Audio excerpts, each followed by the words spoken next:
শিক্ষার্থী বন্ধুরা সবাইকে আজকে ক্লাসে স্বাগত জানাচ্ছি। আজকে আমরা পদার্থের গাঠনিক ধর্ম এই চ্যাপ্টার নিয়ে আলোচনা করব। এটা ফার্স্ট ইয়ারের শিক্ষার্থীদের জন্য নতুন একটি চ্যাপ্টার এবং আশা রাখবো তোমরা সবগুলা ক্লাস নিয়মিত দেখবেন এবং আমি চেষ্টা করব যে ডিটেলস তোমাদের ক্লাসটা নেওয়ার জন্য, যেহেতু একবারেই নতুন। তাহলে আমরা আজকের পাঠে ফিরে যাই, তোমরা মনোযোগ দিয়ে দেখবে। শুরুতে আমরা হুকের সূত্রটা নিয়ে আলোচনা করি।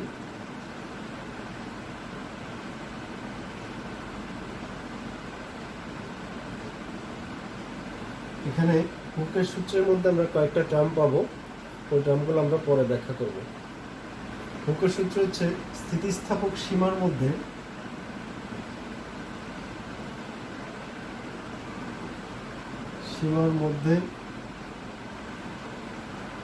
বস্তুর পীড়ন বিকৃতির সমানুপাতিক।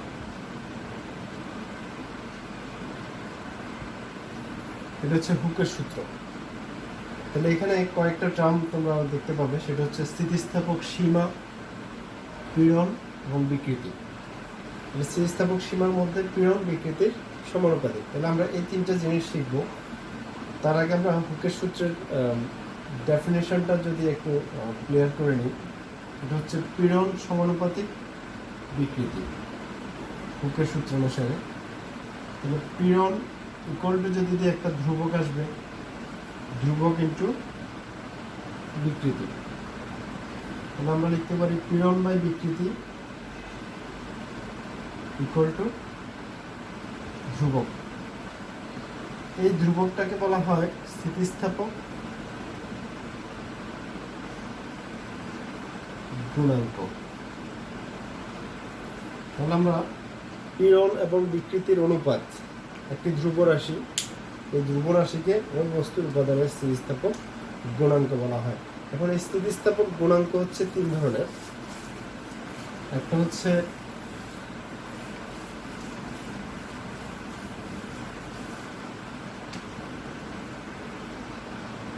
দৈর্ঘ্য গুণাঙ্ক, এটা একটা নাম হচ্ছে ইয়ং গুণাঙ্ক, ইয়াংস মডুলাস বলা হয়। দুই নম্বরটা হচ্ছে আয়তন গুণাঙ্ক, তিন নম্বর হচ্ছে দৃঢ়তার গুণাঙ্ক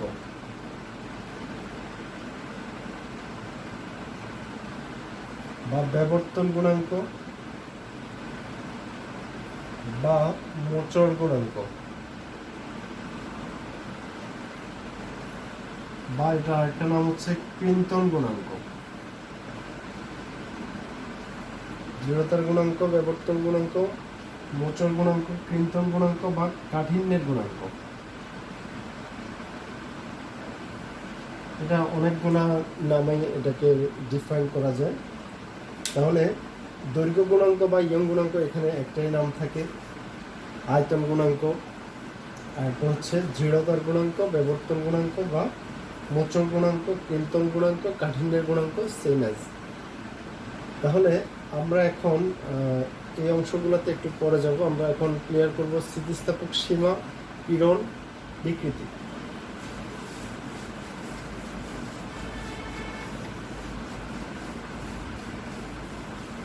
এখন খেয়াল করা, এজ পার এক্সাম্পল আমরা যদি হিসাব করি, ধরো আমার হাতে একটি কলম আছে।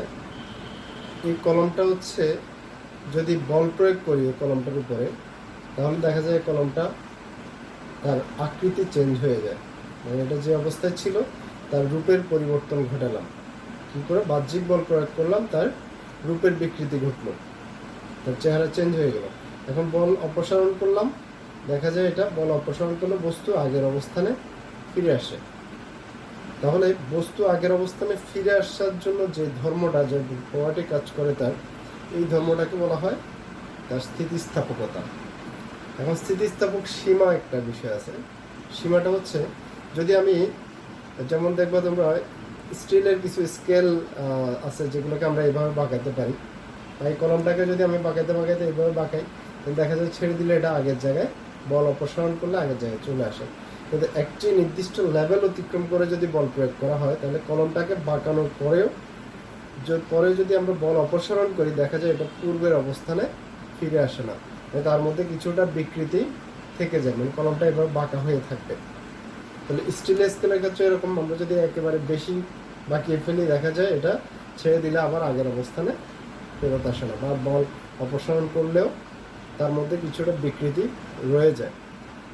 এখন বস্তুতে বল দিলেই বস্তু বিকৃত হতে চায় না, তাহলে আমরা বিকৃতি সমান পেলাম হচ্ছে পরিবর্তন, মানে রূপের পরিবর্তন ডিভাইড বাই আদি। শুরুতে যা ছিল সেটা থাকবে নিচে, আর পরিবর্তনটা থাকবে উপরে। যেমন ধরো একটা তার যদি আমরা বিবেচনা করি, তারের প্রচ্ছদের ক্ষেত্রফল এরকম, তাহলে এই তারটাকে আমি যদি টেনে লম্বা করি, তাহলে তারটা শুরুতে যে দৈর্ঘ্যটা ছিল, এই দৈর্ঘ্যটা হচ্ছে ক্যাপিটাল এল। তারটাকে টেনে দৈর্ঘ্য বাড়ালাম স্মল এল। ক্যাপিটাল এল হচ্ছে আদি দৈর্ঘ্য, স্মল এল হচ্ছে দৈর্ঘ্য বৃদ্ধি, মানে কতটুকু তাকে টেনে লম্বা করা হলো। তাহলে এখানে বিকৃতি, দৈর্ঘ্যের চেঞ্জ হলো, দৈর্ঘ্য বিকৃতি সমান হবে দৈর্ঘ্য বৃদ্ধি ডিভাইড বাই আদি দৈর্ঘ্য। তাহলে দৈর্ঘ্য বৃদ্ধি হলো আমার ছোট এল, আদি দৈর্ঘ্য হচ্ছে বড় এল। তাহলে এটা হচ্ছে দৈর্ঘ্য বিকৃতির সূত্র বলতে পারি আমরা, small L by capital L. তাহলে কি পরিমাণ চেঞ্জ হলো, চেঞ্জিং টার্মটা থাকবে উপরে, আর স্টার্টিং এ তার যে ভ্যালুটা ছিল ওটা থাকবে নিচে। তাহলে আমরা দৈর্ঘ্য বিকৃতি পেয়ে যাব।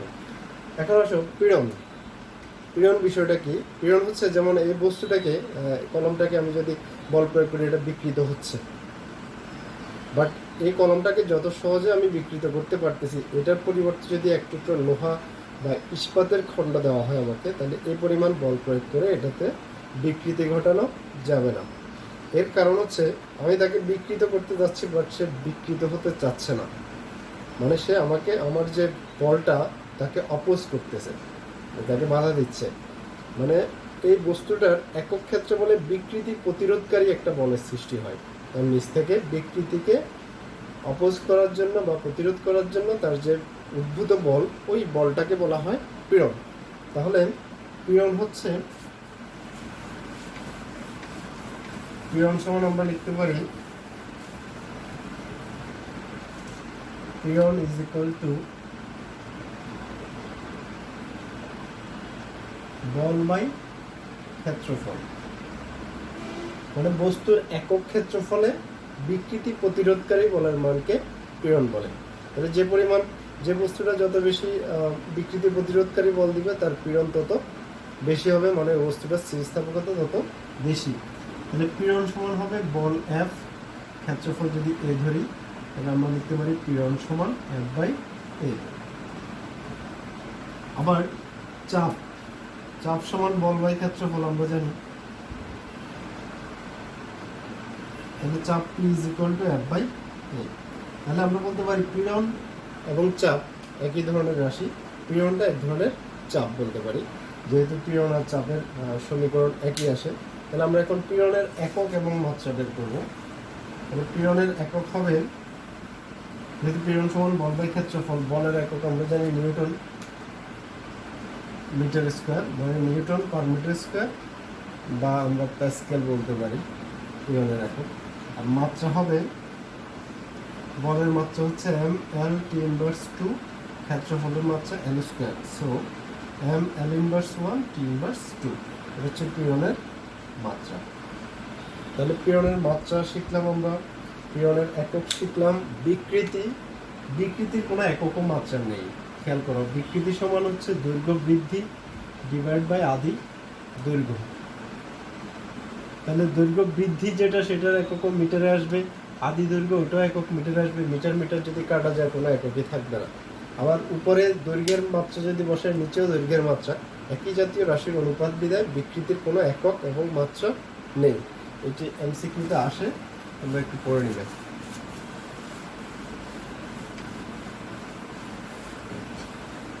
তাহলে আমরা শিখলাম পীড়ন সমান F/A, বিকৃতি সমান small r by capital R। তাহলে আমরা যদি দৈর্ঘ্য পীড়ন দৈর্ঘ্য গুণাঙ্ক হিসাব করি, দৈর্ঘ্য গুণাঙ্ক বা ইয়ং গুণাঙ্ক, এটাকে y দ্বারা লেখা হয়। y সমান দৈর্ঘ্য পীড়ন ডিভাইড বাই দৈর্ঘ্য বিকৃতি।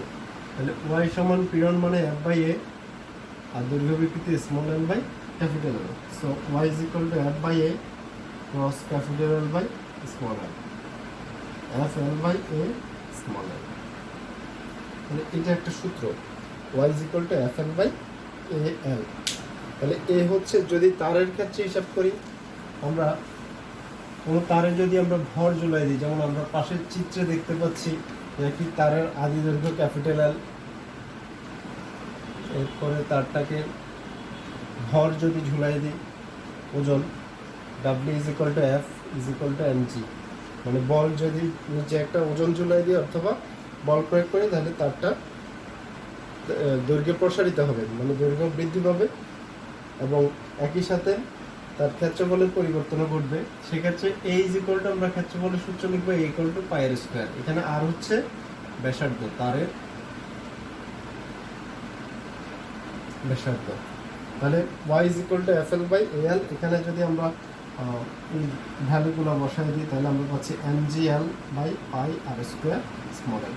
সূত্রটাকে আমরা চাইলে এভাবেও লিখতে পারি, তবে এটাই বেটার।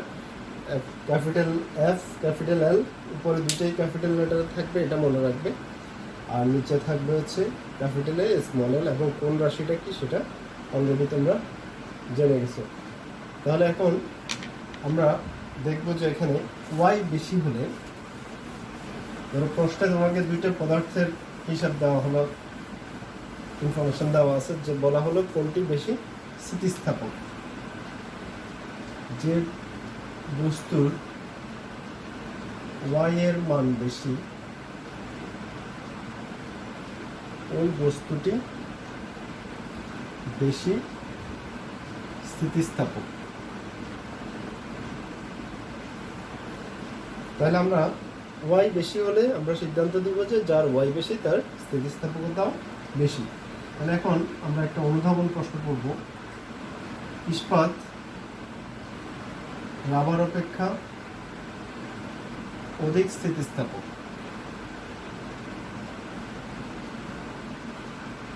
ব্যাখ্যা করো। ইস্পাত রাবার অপেক্ষা অধিক স্থিতিস্থাপক কেন, সেটা আমরা ব্যাখ্যা করব। তাহলে আমরা যদি ইস্পাতের জন্য ইকুয়েশনটা লিখি, আমরা জানি y is equal to FL by AL। ধরো একই দৈর্ঘ্যের, সমান দৈর্ঘ্যের দুইটা তার নিলাম, একটা ইস্পাতের একটা লোহার। ধরো এরকম একটা ইস্পাতের তার একটা লোহার তার, দৈর্ঘ্য সমান, ক্ষেত্র প্রচ্ছদের ক্ষেত্রগুলো সমান। এখন যদি দুইটাকে আমি দুইটার নিচে ভার ঝুলাই দিই, এখানে ভার ঝুলাই দিলে দেখা যায় রাবার যে পরিমাণ বাড়বে ভারের টানে, ইস্পাত ওই পরিমাণ বাড়বে না। সঙ্গতার কারণে আমরা বাস্তবিক অভিজ্ঞতা থেকে দেখতে পাই যে রাবারের দৈর্ঘ্য বৃদ্ধি বেশি হবে। তাহলে আমরা যদি ইস্পাতের জন্য ইকুয়েশনটা লিখি, y স্টিল ইস্পাত, বলের পরিমাণ সমান, দৈর্ঘ্য সমান, ক্ষেত্রফল সমান, শুধু দৈর্ঘ্য বৃদ্ধিটা চেঞ্জ হবে, দ্যাট ইজ 1। আর রাবারের জন্য যদি লিখি FL by AL R, rubber. তাহলে R দিয়ে রাবার বোঝানো হচ্ছে, S দিয়ে স্টিল বোঝানো হচ্ছে। তাহলে আমরা বলের পরিমাণ সমান বল দিব, দৈর্ঘ্য একই রাখলাম এবং প্রচ্ছদের ক্ষেত্রফল একই রাখলাম, যেহেতু একই ধরনের দুইটি বস্তু বা দুইটা মেটাল নিলাম আমরা, একটা হচ্ছে ইস্পাতের আর একটা হচ্ছে রাবারের।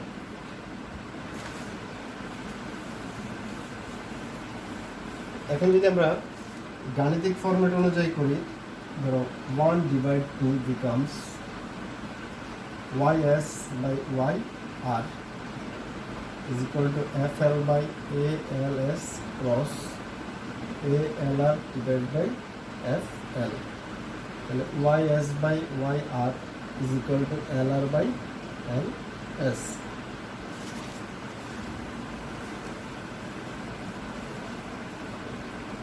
আমরা পাচ্ছি বাস্তবিক ক্ষেত্রে আমরা দেখতে পাই রাবারের দৈর্ঘ্য বৃদ্ধি ইস্পাতের দৈর্ঘ্য বৃদ্ধি থেকে অবশ্যই বেশি হবে। তাহলে L R by L S greater than 1। তাহলে দেখো যেহেতু L R by L S greater than 1 এর ভ্যালুটা, তাহলে L R by L S হচ্ছে Y S by Y R এর সমান। Y S by Y R obviously greater than 1, so Y S greater than Y R. মানে আমরা বলতে পারি ইস্পাতের ইয়ং গুণাঙ্ক রাবারের ইয়ং গুণাঙ্ক থেকে বেশি, অর্থাৎ ইস্পাত রাবার অপেক্ষা অধিক স্থিতিস্থাপক। তো তোমরা এটা অনুধাবনটা এইভাবে ব্যাখ্যা করতে পারো ম্যাথমেটিক্যাল টার্ম অনুযায়ী, অথবা আমরা ল্যাঙ্গুয়েজ দিয়েও ব্যাখ্যা করতে পারি যে এই কারণে দৈর্ঘ্য বৃদ্ধির কারণে মূলত ইস্পাত রাবার অপেক্ষা অধিক স্থিতিস্থাপক।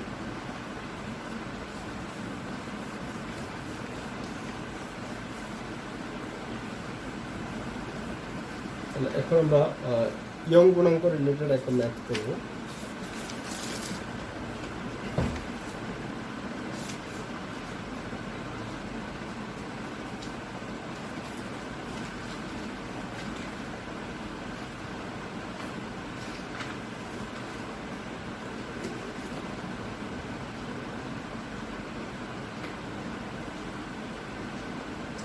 One into ten inverse 4 metre square প্রস্থচ্ছেদের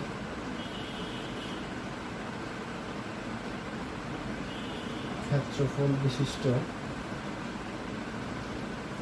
একটি ইস্পাতের তারে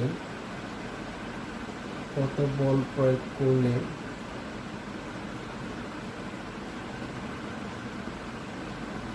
এর দৈর্ঘ্য দ্বিগুণ হবে। y is equal to হচ্ছে 2 into 10 to the 11 newton per metre square. তাহলে এই হচ্ছে আমাদের কোশ্চেন।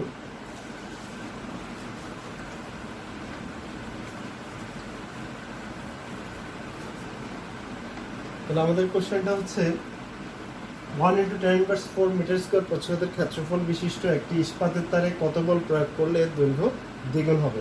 তাহলে আমাদের প্রাথমিক দৈর্ঘ্য জানা নাই, তাহলে আমরা পরিবর্তিত দৈর্ঘ্য জানি না। সো আমরা ধরে নিই প্রাথমিক দৈর্ঘ্য, আমরা এটাকে ক্যাপিটাল এল ধরি, ক্যাপিটাল এল ইকুয়াল টু এল। এরপরে পরিবর্তিত দৈর্ঘ্য হচ্ছে ডাবল দৈর্ঘ্য দ্বিগুণ হবে বলছে প্রশ্নে। এখানে একটু প্যাচ লাগে, সেটা হচ্ছে দৈর্ঘ্য দ্বিগুণ হবে, এটাকে স্মল এল ধরে নেয় অনেকে।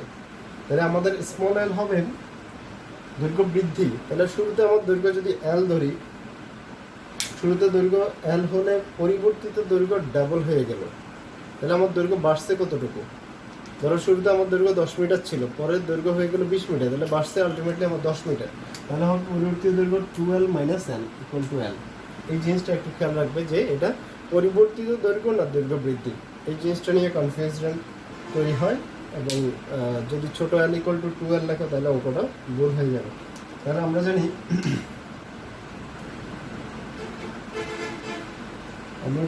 y is equal to fl by a small l।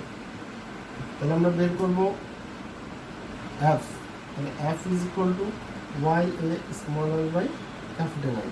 তাহলে y হচ্ছে 2 into 10 to the 11, a হচ্ছে 1 into 10 inverse 4, এটা হচ্ছে small l divided by small l। So আমরা পাচ্ছি 2 into 10 to the 7 Newton. That sense তাহলে এইভাবে তোমরা খেয়াল রাখবে যে এটা কি দৈর্ঘ্য বৃদ্ধি নাকি পরিবর্তিত দৈর্ঘ্য দেওয়া আছে। পরিবর্তিত দৈর্ঘ্য দেওয়া থাকলে তাহলে পরের দৈর্ঘ্য থেকে আগের দৈর্ঘ্যটা বিয়োগ করে আমাকে দৈর্ঘ্য বৃদ্ধি বের করতে হবে।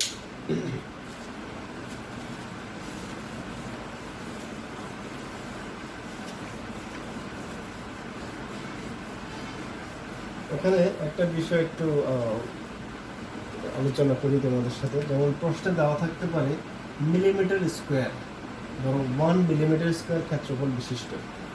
এখানে চেঞ্জ করাটা অনেকের প্রবলেম হয়ে যায়, আমি একটু চেঞ্জিংটা দেখাই দিই। 1 মিটার ইজ ইকুয়াল টু হচ্ছে 1000 মিলিমিটার, তাহলে 1000 মিলিমিটার ইজ ইকুয়াল টু হচ্ছে 1 metre. So 1 millimetre is equal to হচ্ছে 1/1000 মিটার। তাহলে 1/1000 মানে হচ্ছে এখানে শূন্য তিনটা, তাহলে একের পরে শূন্য যতগুলো থাকবে ওটাকে পাওয়ার দিয়ে দিব 10 কিউব। এটা জানো তোমরা, অনেকের প্রবলেম হয়, তাই আমি দেখাচ্ছি। 10 ইনভার্স 3 মিটার স্কোয়ার। তাহলে এখন যেহেতু 1 মিলিমিটার স্কোয়ার, খেয়াল করো 1 মিলিমিটার ইজ ইকুয়াল টু হচ্ছে 10 ইনভার্স 3 মিটার, এটাকে হোল স্কোয়ার দিবে। So 10 inverse 6 metre square. এই বিষয়টা একটু খেয়াল রাখবে যে অনেকে এখানে মিলিমিটার স্কোয়ার দেওয়া থাকলেও শুধু 10 ইনভার্স 3 লেখা, যেটা ভুল হয় আমাদের হিসাবে গেলে। তাহলে মিলিমিটার স্কোয়ার দেওয়া থাকলে 1 মিলিমিটার ইজ ইকুয়াল টু হচ্ছে 10 ইনভার্স 3 মিটার। তাহলে এটাকে যদি বর্গ করি দুই দিকে, তাহলে আমরা মিলিমিটার স্কোয়ার পেয়ে যাব। যদি এটাকে হোল স্কোয়ার, এটাকে হোল স্কোয়ার করি, তাহলে 1 square is equal to 10 inverse 6 metre square. যাদের কনফিউশন আছে তারা এভাবে করবে। আমার অনেক ক্ষেত্রে সিসি দেওয়া থাকে, 1 সিসি। আয়তনের ক্ষেত্রে দেখবো আয়তন গুণাঙ্কের অঙ্ক করতে গেলে সিসি মানে হচ্ছে কিউবিক সেন্টিমিটার, কিউবিক সেন্টিমিটার। তাহলে কিউবিক সেন্টিমিটার মানে 1 সেন্টিমিটার কিউব। এটাকে যদি আমরা চেঞ্জ করি তাহলে 1 centimetre, 1 metre is equal to আমরা জানি 100 centimetre. So 1 centimetre is equal to হচ্ছে 10 ইনভার্স 2 মিটার।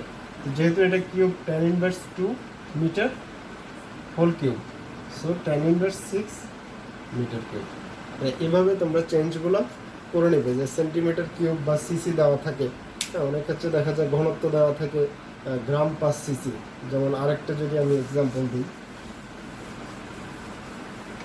তো অনেক ক্ষেত্রে পানির ঘনত্ব দেওয়া থাকে,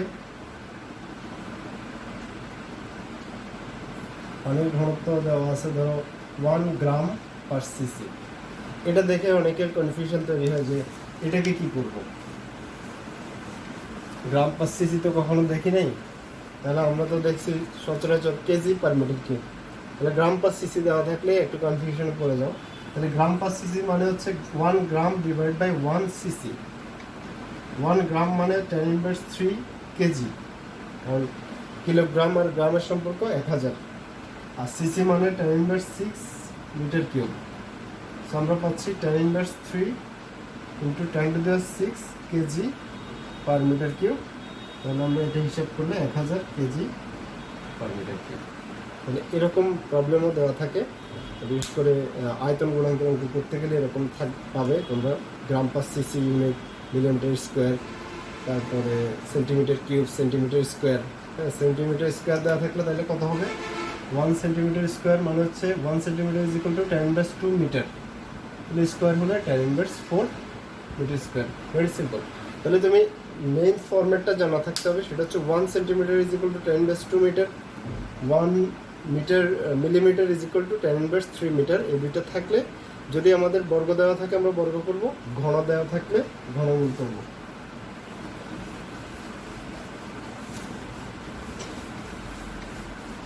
তাহলে আমরা শিখলাম পীড়ন, বিকৃতি, বিয়ং গুণাঙ্ক।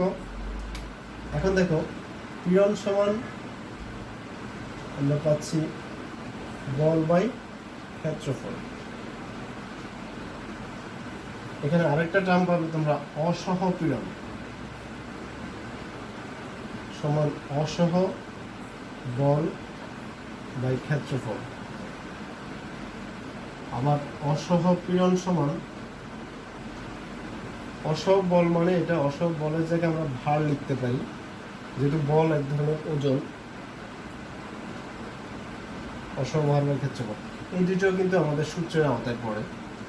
অনেক ক্ষেত্রে প্রশ্নে দেওয়া থাকবে দেখবা অসহ পীড়ন দেওয়া আছে, তখন আমরা সূত্রের ফরম্যাটটা এইভাবে লিখবো, কারণ অসহ পীড়ন, অসহ বল এদেরকে স্পেসিফিক কোনো টার্ম দিয়ে প্রকাশ করা হয় না।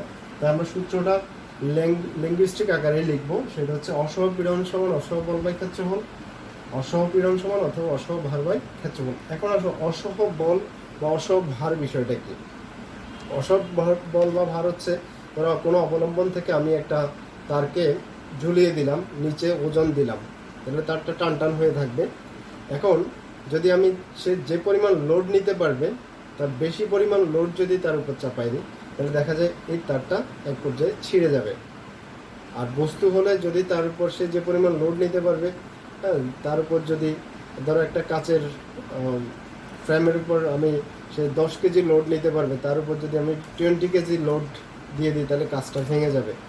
তাহলে কোনো বস্তুর উপর সর্বাপেক্ষা যে বলের ক্রিয়ায়, সর্বনিম্ন যে বলের ক্রিয়ায় বস্তুটি ছিঁড়ে যায় বা ভেঙে যায়, ওই বলটাকে বলা হয় অসহ বল বা অসহ ভার।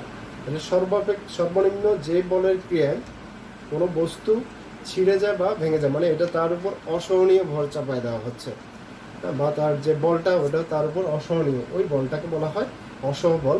আর অসহ বলের ক্রিয়ায় যে পীড়ন সৃষ্টি হয় তখন ওই পীড়নটাকে বলা হয় অসহ পীড়ন।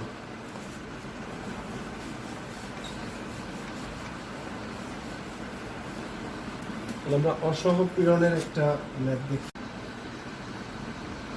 তাহলে এখন দেখো এখানে অসহ পীড়ন রিলেটেড একটা ম্যাথ দেওয়া আছে। একটি তারের দৈর্ঘ্য 5 মিটার এবং প্রচ্ছদের ক্ষেত্রফল 0.002 মিটার স্কোয়ার অসহ পীড়ন দেওয়া আছে। অসহ ভার বা ওজন বের করতে হবে। তাহলে এখানে দৈর্ঘ্য L = 5 মিটার, প্রচ্ছদের ক্ষেত্রফল A হচ্ছে 0.002 মিটার স্কোয়ার। তাহলে যেহেতু অসহ পীড়নকে আমরা কোনো কিছু দিয়ে ডিফাইন করি না, তাহলে আমরা ডিরেক্ট সূত্রটা লিখবো। আমরা জানি অসহ পীড়ন সমান অসহ ভার বাই ক্ষেত্রফল। তাহলে অসহ ভার ইজ ইকুয়াল টু হবে অসহ পীড়ন ইন্টু ক্ষেত্রফল। তাহলে অসহ পীড়ন আমরা পাচ্ছি 3 × 10⁵ আর ক্ষেত্রফল হচ্ছে 0.002। তাহলে আমরা হিসাব করলে পাচ্ছি